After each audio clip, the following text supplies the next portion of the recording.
The following is a production of the Dallas Genealogical Society. For more information, please visit our website at dallasgenealogy.org. John Slate is the city archivist for the city of Dallas, where he's been responsible for historic city government records in the Dallas Municipal Archives since the year 2000. He's a fellow of the Society of American Archivists and a member of the Academy of Certified Archivists. His degrees are from UT Austin, bachelor's, as well as a master's degree in library and information science, specializing in archival enterprise. John's work in archives, libraries, and special collections began at the Briscoe Center for American History at UT Austin. He's worked in public libraries of San Antonio and Grand Prairie. He previously served as the president of the Society of Southwest Archivists. In addition, he served 10 years on the Texas State Library and Archives Commission's Historical Records Advisory Board. He's written articles on archives, photography, music, and Texas history. He's the author or co-author of 4 Arcadia Images of American series books: Historic Dallas Parks, Lost Austin, Dealey Plaza, and JFK sites in Dallas-Fort Worth. Finally, he is the co-author with Kay Lanning Minshew of Managing Local Government Archives. Welcome, John.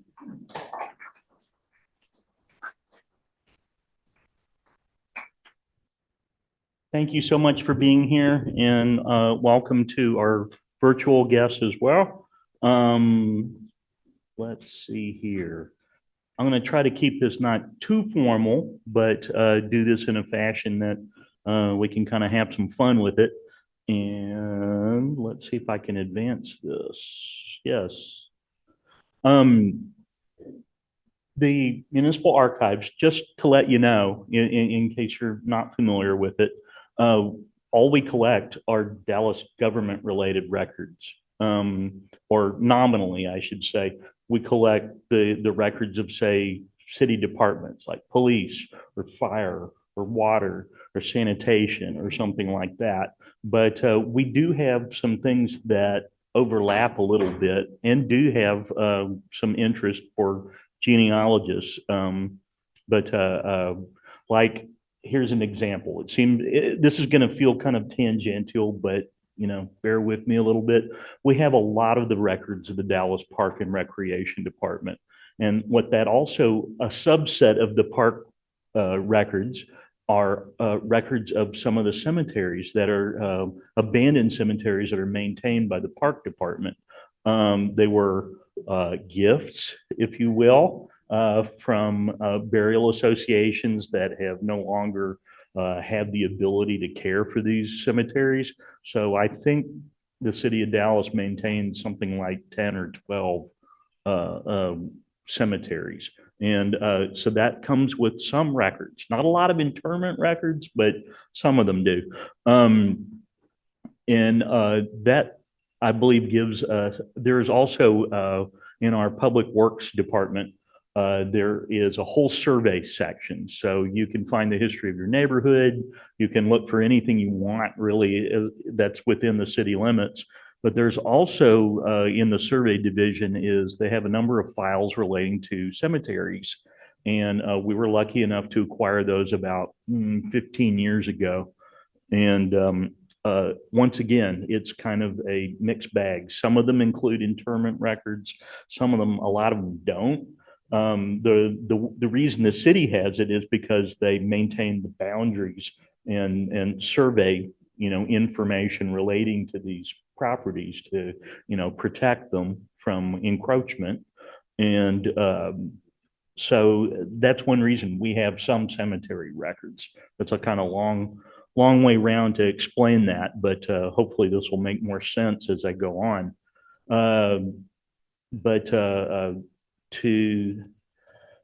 Put it simply, the Municipal Archives is probably not the first place a genealogist would go for information, but I like to suggest that not only do we have some materials that might be useful, but we also have some things that are sort of peripheral that will help you sort of fill in the blanks on genealogy, local history.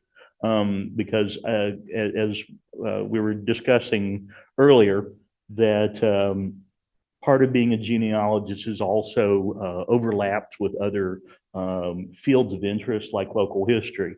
And if you're going to provide context to an ancestor, obviously you want to learn about the times and the place they lived in.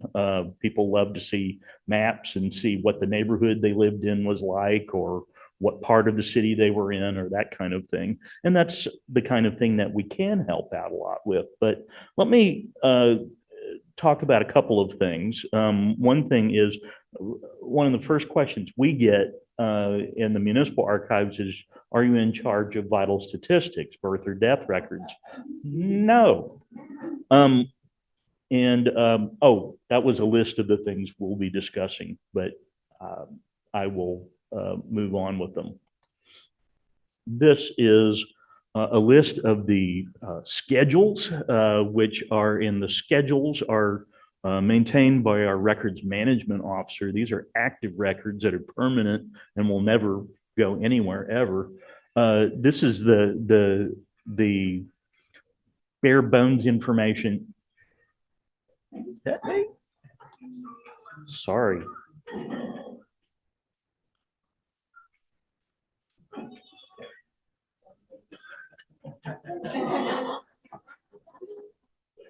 So sorry.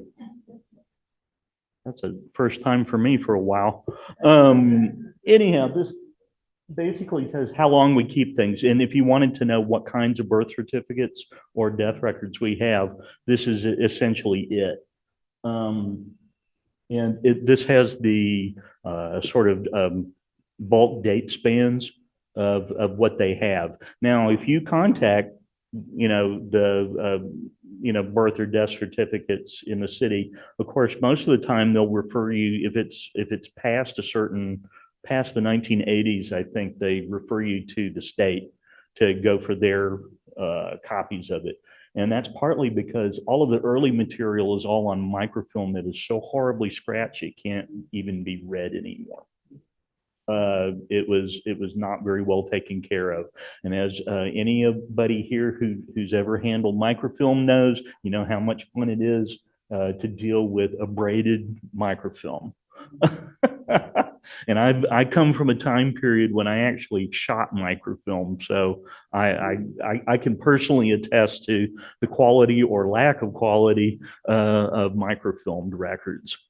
But that said, all that material's in the city, but you have to work with them on that. We don't really have a handle on that. At one point, I really seriously considered the possibility of taking on the originals of the 19th century birth records, and talked myself out of it. So I'm sorry, guys. But there is good material in there, of course. And as you know, Dallas is one of the few cities that started accepting birth and death records before it was legally mandated by the state. So it's interesting that you can get this kind of information through city, county, and state. But moving along, one area that I find very interesting and I find is a seriously unmined area of information is if you have an ancestor that lived in Dallas, they might be mentioned in records of the Dallas City Council. Now, the records of the council are evidence of transactions. So basically, if you have an ancestor that had some kind of business relationship with the city, or if they were employed by the city. That's where you will be most likely to find them. If they were a contractor who was building a bridge for the city of Dallas, of course, we have a bunch of bridges across the Trinity. And then we have all those little bitty bridges that span some of the creeks that crisscross the city of Dallas. If you were, one of those contractors, you might be in there. Who knows? But the one thing that people sometimes get frustrated with is understanding the nature of Dallas government. And sometimes if I say, well, you need to look in the Board of Aldermen records, and like, do you mean the city council? Yeah. And that's because we've had three forms of government. We started out as a board of aldermen up until 1906, and when we changed to a commissioner form of government, which was just 6 people, which was a little, tiny sort of oligarchy, I guess you might call it. And the Board of Commissioners lasts until 1930, when the city of Dallas adopted the council manager form of government, which is what we have today. Needless to say, if you go back in the Dallas newspapers, Dallas Daily Herald, Times Herald, Dallas Morning, early Dallas Morning News, they still call it the city council. So it's kind of hopelessly confused, but maybe that'll make a little bit of sense. I don't know. But anyhow, there are, now, did you guys get the handout? There was yeah, remember I sent you the handout? Is that being distributed? Oh, okay, great. There was a handout that I have that has a fairly simple description of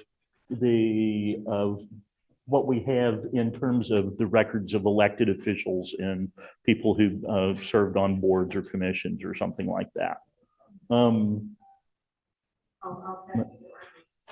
But anyhow, the minutes are interesting because, okay, so it sheds light on the development of neighborhoods, which again is that sort of overlapping area. If you want to understand more about the part of town a family member lived in, and also things like historic street names, because occasionally you find a person who lived on Germania Street, and you might discover that Germania Street no longer exists. It's called Liberty Street over in the Swiss area. And that was one of the casualties of World War I and anti-German sentiment. And similarly with people, if you find someone who lived on Lindbergh Street, which is actually over here, it's now Skillman. So there's those are the kind of little things that we can help out with at the archives, because believe me, streets disappear. There are 2 streets that used to exist that fronted the Trinity River. It was Broadway and Water Street. So if you ever find a business that was on those streets, they don't exist any longer. So that's one of the kinds of things that we have that we can help out with. But the council records believe it or not, have indexes all the way back to, say, 1880s or 1890s. They're handwritten indexes, and I'd love to get those online someday. But they are, hand indexed, and that means sort of whoever was indexing that day may have been more careful than not. Who knows? But they are useful, and you are welcome to use them. The records from the 1860s up to the 1880s don't really have indexes, so those are a little more dicey and much more of a needle in the haystack. But we've been the indexes for council records starting in 100 years ago, or even to early 20th century, are really pretty good. They're not bad, and some of them are actually online. Our assistant city archivist scanned a lot of them while we had all this COVID downtime, and some of those are on our website, and they're under our collection of council records. And so if anyone needs more direction or how to find them, just let me know. But let's see. This is a good example. See, it says Board of Commissioners, but this is when it was still the Board of Aldermen. But this is a good example of what it looks like. It's all handwritten. The sad truth of a lot of council activities recorded in our minutes is that it's transactions of a business. It says the Board of Aldermen voted to do blah, blah, or to pay this bill or to pay that bill. A lot of times people call us looking for a transcription of some kind of dialogue in a council meeting. I hate to say it, guys, but there really isn't any such thing. They'll say, Commissioner Smith provided the report on the Commissioner Smith provided a report on the of the fire department or of the Board of Education or something like that. And it's very has no color to it at all. but that's kind of what it is. But you do find things like so and so got promoted to a position. If you have someone who was, say, a member of the police force or the fire department in the way back days, apparently they had enough time to actually discuss individually and person to person things like promotions. So they'll say, Sergeant Jones was promoted to rank of, captain or something like that. So that was an example of manuscript 19th century minutes. And those are, by the way, the first volume is entirely online at the portal to Texas History, which I'm sure everybody here has used or looked at. And we have lots of material on there. I'm really, love that resource. And I really want to add more as we're able to. But moving along into typewriter era, this is a page from about 1918. And there's actually a flu pandemic reference on it, but I actually looked at it for reports of the Commissioner of Streets and Public Property and the Police and Fire Commissioner. And those are good examples of what the minutes look like. Again, they're not terribly romantic, but they do have information in them. Let's see. Moving along. Let's talk about what I think is probably of most value to genealogists in our collections, and that is tax records.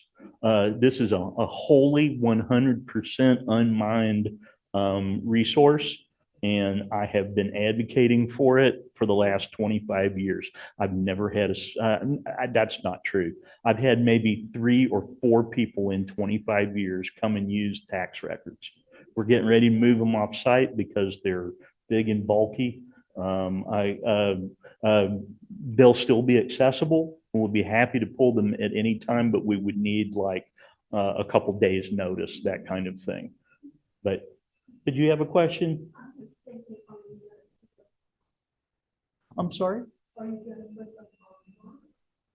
Too voluminous. It would take years and years and years to finish digitization of something like that. But the hard copy is fine. And just being.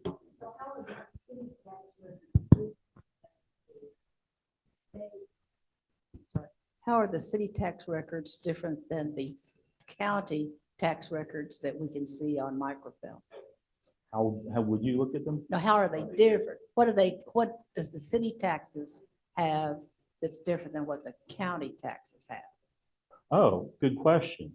Well, the question was the difference between city taxes and county taxes. There were 2 separate assessments. One is by the city and one by the county. And they got rolled together in the early 1980s. So that's why our records of our tax records go from the 1880s to 1981, which was the cutoff. And that's why after 1981, you have to go to the county exclusively for that kind of information. But prior to that, we're happy to look things up or bring the big honking volumes down for you.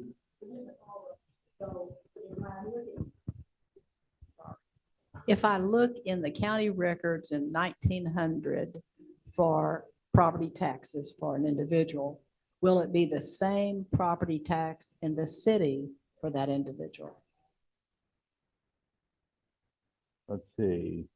So you're, The city and the county would collect different taxes. yeah, they were collected separately Okay, just like today, I pay the city, because it's rolled together now. You just get one tax bill, don't you? well, not if you live in Denton County. Oh, And well, the city of different, Dallas. different animal.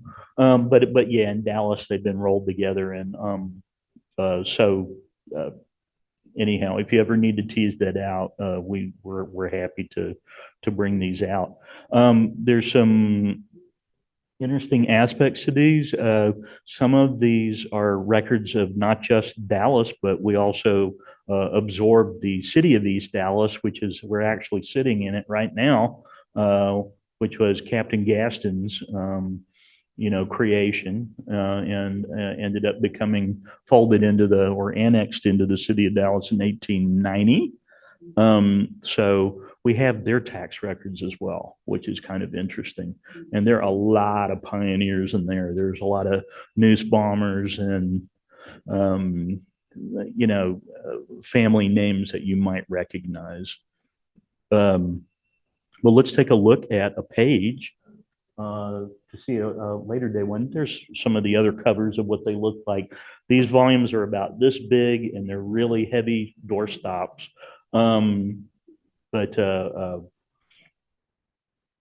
Anyhow, I think they're a great resource, and they also show evidence of all kinds of interesting things. I'll show you an example in a minute of something that is, I think, a really creative use of tax records. But let's just look at an example. These are what the pages look like.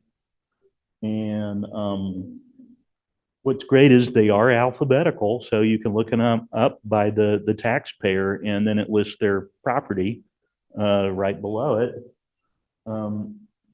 which is really nice. I've had, people look up, the property holdings of JFK related people like Jack Ruby. Someone wanted to see all of Jack Ruby's property.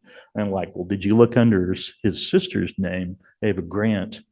And because she was a property holder on his behalf. So if you're really doing that kind of research, sometimes you need to look up all the family.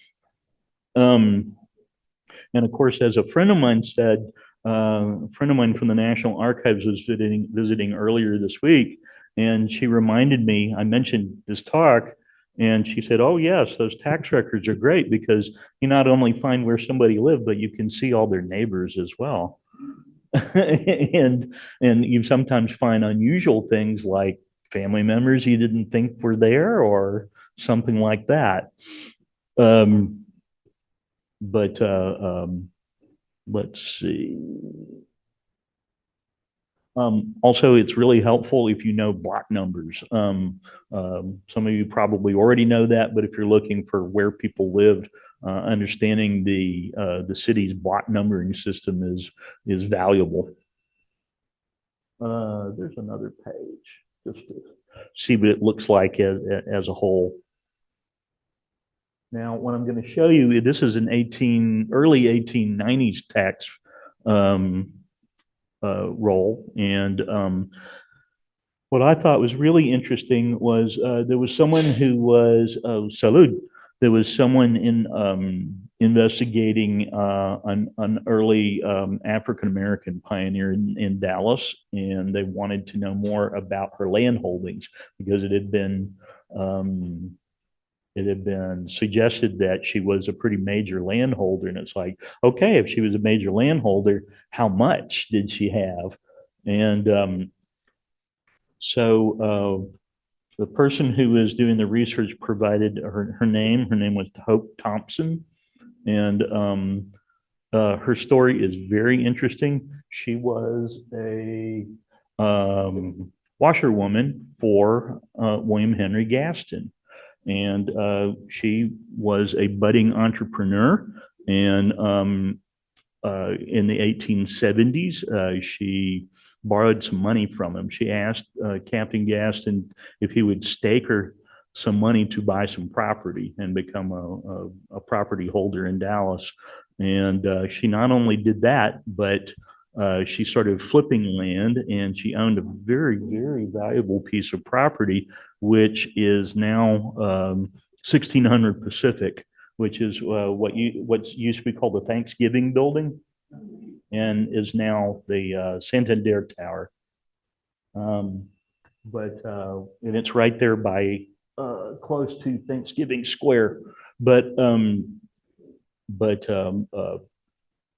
she these records are fantastic, and sure enough, there's Hope Thompson in there, and it was a really nice way to put some flesh on it, you know, instead of just saying, well, I heard that she was a big landholder. It's like, come on, let's see what she actually had. Whoops, got ahead of myself. But that's a beautiful example right there of using tax records. And this is a person, I don't think there's any descendants left. So this is a person who can't speak for themselves. They don't have any family members, anything like that. So it's up to people like us to do this kind of research. And that's what makes archives so much fun. But let's go over to something that is a little more, maybe a little more granular for genealogists, and that is the Francis James collection. I guess Frances was a member of the Genealogical Society, was she? I don't know. Well, she did a lot of genealogical work, and this collection is full of genealogical information because her primary interest was the preservation and protection of endangered cemeteries in the Dallas County area. Now, I mentioned that we don't really collect records that aren't a part of city government, but some of these cemeteries that are in her collection are now abandoned abandoned and protected by the city of Dallas. So we couldn't just go piecemeal and say, well, I only want this cemetery or that cemetery. Her nieces followed her wishes and donated the entirety of her collection, which is huge. It's a huge collection. And it's not just cemetery records. She started collecting information on rural schools in the Dallas County area, pioneer schools, churches, historic buildings. She was a member of the Landmark Commission for many years. And so her records reflect some of that. But really, her passion is cemeteries. Once again, it's a crapshoot because sometimes there's interment records, often not. But one thing that she did do was she was very interested in the families. She had a overarching interest in property ownership. So one part of her collection has to do with the surveys that were done of Dallas County. So if this cemetery was in the John Slate survey or something like that, she compiled these wonderful histories of the surveys, and that involves some family history in it, which is really great. And long before these parts of Dallas became subdivided. But then also with these cemeteries, a lot of these cemeteries are little pioneer family cemeteries. So she would start doing a genealogy on a lot of these people. And all of her notes are in there. She used every blessed scrap of paper that was within her arm's reach. They are on the backs of not really napkins, but on the backs of envelopes, used bank statements, things like that. Yeah, some things I probably wouldn't be using, but you know, she didn't waste anything. So we preserved this collection absolutely as she would have been using it, and she was, you know, phenomenal digger for information. And so these scraps of paper have contact phone numbers and things like that, you know, which today may not be of that much use, but it's at least evidence of how hard she worked to find this kind of information. If there's internment records, come on and get them. They're there. It's a huge collection and I really love it. Let me keep moving on here a little bit. Oh, here are two examples right here. She would write these histories of these cemeteries. And if you start reading these, it's basically a history of the family. And she used census records, she used everything at her disposal. And the stuff is just brilliant. It's really great.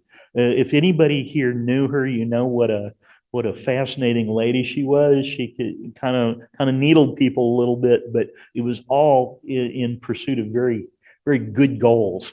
And there's an example of one of the survey histories, and the surveys are great because I didn't know, you know, you may have heard of the Lego surveys or something like that, which are include very large pieces of Dallas, but there's lots of these little individual surveys that I don't know who, you know, A.T. Nanny was, but she took the time to dig all of this up. So it's a wonderful, wonderful local history resource that I hope people will use plenty in the future.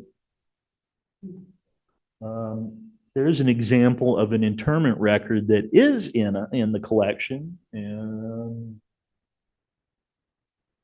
I don't think I can recall which cemetery that one's from, but that's just a nice example because whoever did this one, it was a small enough cemetery that they were able to get pretty granular with it and include things like inscriptions, which is really nice. And any kind of notes about, you know, or questions or that kind of thing. So it's a beautiful resource, and I really feel like as the years go by, that collection is going to become more and more valuable. I mentioned the cemetery survey files, and again, there's only if they're a small, like say Pioneer Cemetery, we probably have interment records or at least headstone information.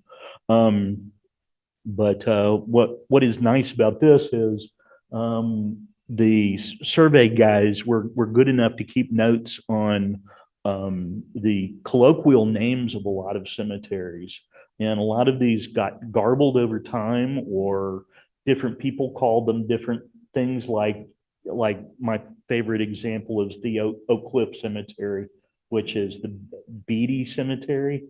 You know, but a lot of people like, who's Beatty? But it's often referred to as that. But what we included in that, when I actually processed this collection and I created this AKA file, which is really helpful, I think, because you'll see a reference to, you know, Going Home Cemetery or Homegoing Cemetery, which is also, I think, Bulova Cemetery. There's like any number of examples of this kind of thing. And the cemetery survey files do include some really nice maps. And that includes a part of what was discovered off of the Oakland Cemetery, which was the pauper section, in which had not been very properly documented for a long time. And Park Department needed to do the right thing and document it. And then on the left is a is a map of the Litat Cemetery, or Lito, if you want. But those are a couple of nice examples of local cemeteries that are in it.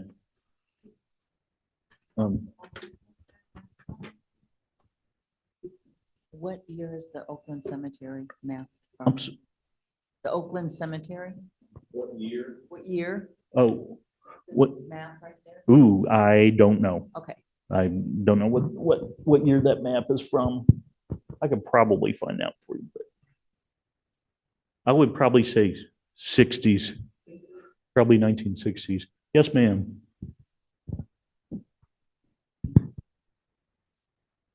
So related to Oakland Cemetery, are there maps or plots for Mount Auburn and City Cemetery, which are behind Oakland?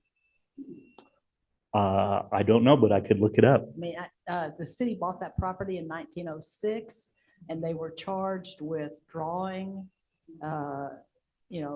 eventually drawing plats. I found the plats for Rest Haven, which was the county cemetery, Mhm. but I've not been able to locate for either Mount Auburn or City Cemetery. Take my information down. Please email or call me. I would love to look for Mount Auburn for you. That's a great question. Let's see. Well, I'm going to move on from cemetery survey, and on to our old buddy, and that everybody here has used, which is a city directory. We have a nice collection of them. It's not nearly as comprehensive as the libraries, but we do have it. If the library's closed for some reason, you can come over and use ours. I strongly recommend the library simply because their collection is far more comprehensive. We have some gaps, but as you know, they're an incredible resource, and I use city directories at least 2 or 3 times a week in our work. So, yeah, yes, sir. I'm guessing it would be still worth checking though, because I know some of the online directories and presumably some of the library directories, some pages may be missing or parts may be missing, or you may have records they don't. So I'm guessing it would be worthwhile to check both places. Wouldn't that be true? Yeah, I don't think you mean in the city directories. For the city directories. Oh, there isn't any volume we have that they don't. Okay. In fact, our set is a cast off from the library. Okay. Thanks. To be perfectly honest, that's a good question though. And also don't forget that a lot of these city directories are also on the portal to Texas history, which is once again a beautiful, easy, simple way to look things up. Let's see. Also, we don't have an extensive map collection, but it's small but nice is the way I like to think of it. I like these maps, especially for entry level people doing genealogy or local history. If they, find out that Uncle Bob lived on a rural road or something, it's nice to be able to look at a map that shows where the boundaries of the city limits were at a certain time. I try to, when we give talks about Love Field, for example, we love trying to show people, that this was far outside of the city limits when it was established. And it's like, really? And it's like, yeah, it was all cotton fields surrounding it. And we've got the photos to prove it too. But others similarly, what I love are maps that show details that you often don't see in maps for things that have long disappeared. And my favorite example is this crazy 1920 USGS map of Dallas County. And it's interesting for rockhounds. Rockhounds love this map because it shows where the different outcroppings are for certain kinds of geological formations. But what it's really cool for is they did a fair amount of detail work on them And they do show where rural schools were, where whistle stops were, and places like they have, like one of these old maps had Fisher on it, the little town of Fisher up here on Abrams Road, off of Abrams. But what's here is here's West Dallas, and you can see Eagle Ford. And if you look just to the right of Eagle Ford, it says refinery. And that's when there was a Texaco refinery off of what's now Singleton. And, so if Uncle Bob worked at, reference working at the refinery, that's where it was. And it was, what was it called? Yeah, the Texas company, exactly. And what was the refinery called? Andrews? No, it had a name. But it's nice to see these kinds of things. And there are some things in here that I don't even know about. Like, I don't know. I've never heard of Blue Cut, and that's down there below next to Arcadia Park. Like, what's that? Interesting. But it really, these older maps have things that a lot of people might have, overlooked or not thought about. And I just love it.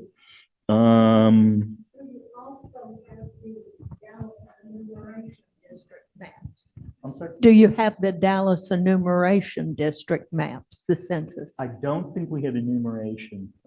We've got plat maps and zoning maps, which are interesting because they do show changes in neighborhoods, especially on the outskirts of a town, because, at one point you could build whatever you wanted in one part of town, and then slowly, as it became more residential, they've, changed the zoning regulations and forbid things like, putting a smelter in your neighborhood or something like that. But let's see. And the last thing I'll mention, which is again kind of a shot in the dark, but if it's of any value to anybody, we have a really unusual little collection that is very little used, and it's a collection of deeds and rights of way, and a little bit of abstracts, but it's mostly deeds and rights of way that were granted to the city of Dallas, mostly to create things like alleys. But what's cool is that it has a form signed by a property owner or a landowner. So, and there are something like, what is it? There are over 2,000 individual items in there, and there are probably about 4,000 names total in it. So, hey, and we have it all on a spreadsheet. So and the spreadsheet is linked in that collection guide. So if you want, why not, if you're looking for a Dallas ancestor, it might be in there.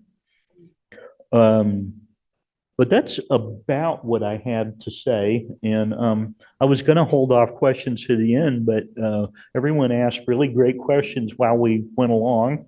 And I hope this answered a little bit for you. You have another? And while we're queuing up here, Paul, if you have any questions or if anybody online has a question, feel free to speak up. But we're going to take a question from here first.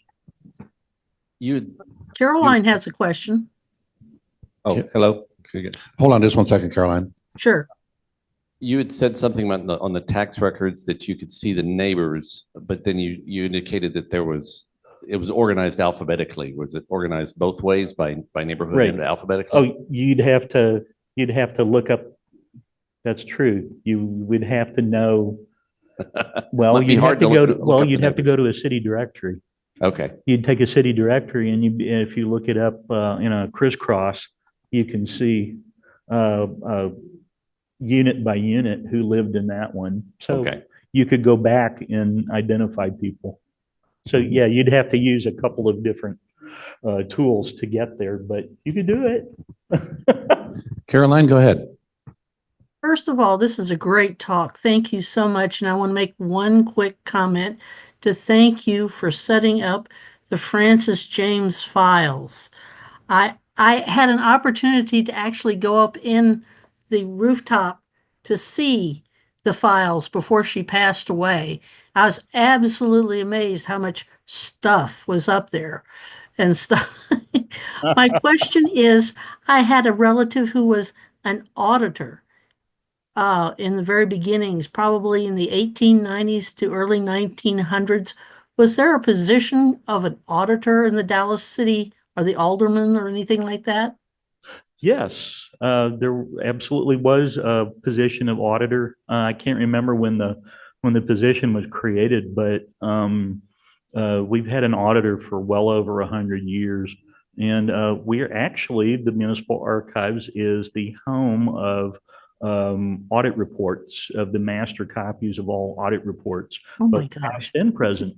And they're pretty revealing, just like the ones today are. But yeah, no, that's a good question. Thank you. One quick other quick comment was that Frances James was a member of the Dallas Genealogy Society in the very beginning because she was the mentee of a person by the name of Willie Flowers Carlisle. Oh, Mrs. wow. George F. Carlisle. Yes. And they started working together, and that's how Frances got hooked. Right. But there are hundreds of other Frances James stories I will not go into. Thank you so much. Thank you. That's John, great. how do we come and see you and access your records? How do we come down? Are you actually at City Hall and Oh, do we yes. need to make a reservation or show should've- up with coffee or? We're a small operation, only 2 employees. So we ask that you call or write to make an appointment. And we're open Mondays through Thursdays during usual banker type hours. You know, 9 to 4. You know, we'd love to see you, and we're happy to help any way we can. Yes. Very good. Where is the archives? Oh, Dallas City Hall, 1500 Marilla. We're 2 floors you. underground in the belly of the beast. I thought I had heard you mention something about either police or fire. Do you have records from the police departments, any of those types of things, or is it all like officer? I mean, you know, are there any other kinds of records? Good question. Like arrest records, for example? Right, just anything that might be related if it was in Dallas. Not really. Oh, darn. I Yeah, have some the notorious police hung people. on to all of their own stuff, and I think that a lot of their information is missing. Oh. Now, one thing I will say is we recently acquired a 2 cubic feet of 16 millimeter microfilm of fire incident reports, and they're from the 1920s up through the 1970s. And I have not had a chance to look at them. The older microfilm is not doing great. It's got some vinegar syndrome problems, but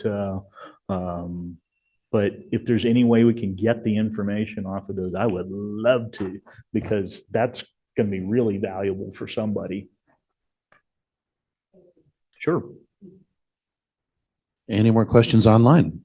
Nothing from this end. It was a very good presentation. I like to hear about some of the older documents that you guys are maintaining. That's a mind blower. I had no idea.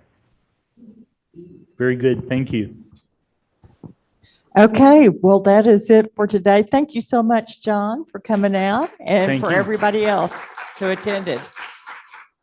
Happy holidays.